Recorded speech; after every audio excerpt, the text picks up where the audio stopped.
Hey, it's me. Many kind, caring, and even spiritually minded people say that it's not good to focus so much on yourself. They think it would be better to think about others instead. They say that thinking about yourself leads to selfishness. I want to challenge this because I think it really depends on how you focus on yourself and also on what you mean by thinking about others. It's true that focusing on yourself in a harmful way, one filled with self-pity, blaming life for what's missing, and complaining about things that you can't change, is unhealthy. If you find yourself doing that, yeah, it might be better to shift your attention to helping other people, giving up some of your own comfort to support those who need you. That can be a healthier choice than sinking into destructive thoughts about yourself, for sure.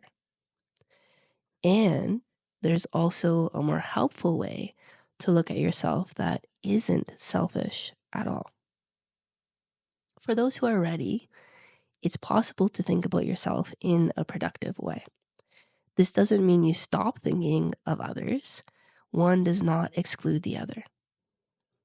When you truly face yourself and grow from within, you can do even more good for others. Working on yourself allows you to remain calm and understanding when you do focus on other people. And when you help someone else, you might find that your own troubles fade into the background for a while. This can be helpful for both you and the people around you. On the other hand, just thinking about others isn't always good either. We know people who do this. Always judging, criticizing, or gossiping about others does nothing to improve your soul. It's not true love, service, or generosity. In the same way, not all self-focus is bad.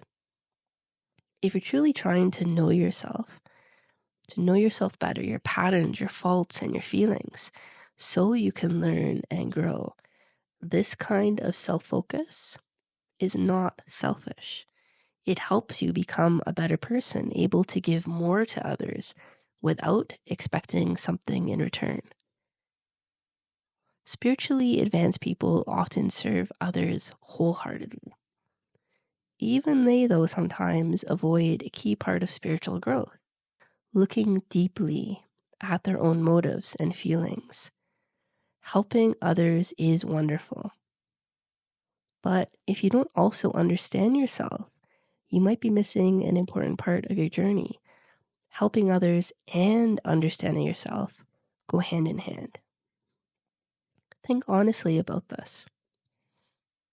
Are you the kind of person who gives a lot and still hasn't turned inward to face certain truths about yourself? And this is something I had to look at in myself. If you're listening to this right now, you're ready for this kind of self-examination. You may already do good deeds and have good thoughts. That's not enough. Once you reach a certain point, your emotions also need to be pure and free of hidden tricks, so to speak.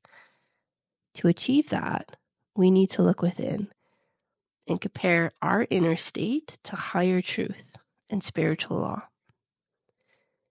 If you don't know yourself well, you can't really understand others. And if you don't respect yourself, you can't truly respect others. If you hide from your own issues, you'll feel a lack of self-respect deep down. And that causes pain and confusion. Only by developing your soul the way you secretly know deep down is right, will you find a healthy, lasting self-respect. And with real self-respect, you can love and understand others better. You won't waste time putting yourself above others or pushing them down in your mind. It's easy to fool ourselves. Some people think they're being kind by refusing to see another person's flaws, for example. But if that's out of fear that facing the flaws would mean loving them less, is that real kindness? Real love is honest. It sees flaws and still loves. By learning to accept yourself with all your imperfections, you'll become able to accept others as they are. You'll also stop trying to change things you can't control. Instead, you'll focus on growing yourself, which is the only thing you truly can control anyway. And when you do that, you'll find freedom and peace. All the conflict caused by resisting life's rules will fade. You'll trust life more, and you'll discover that true respect and love are already within you. So be honest about yourself and be gentle with others. Think on this. Are you too hard on others' faults while ignoring your own? Or maybe you give a lot to others, but avoid looking inward at your own motives. If either are true, remind yourself that one does not replace the other. You can do and have both. Strive to know yourself honestly and remain loving and kind to others. When you do this, you let go of pride and fear. You'll see that you don't need to run from your faults or rely on false fronts. By embracing your own truth and choosing the middle path between the extremes, you find balance and peace, both within yourself and with those around you. Let me know if that resonated with you. I love you. Connect soon.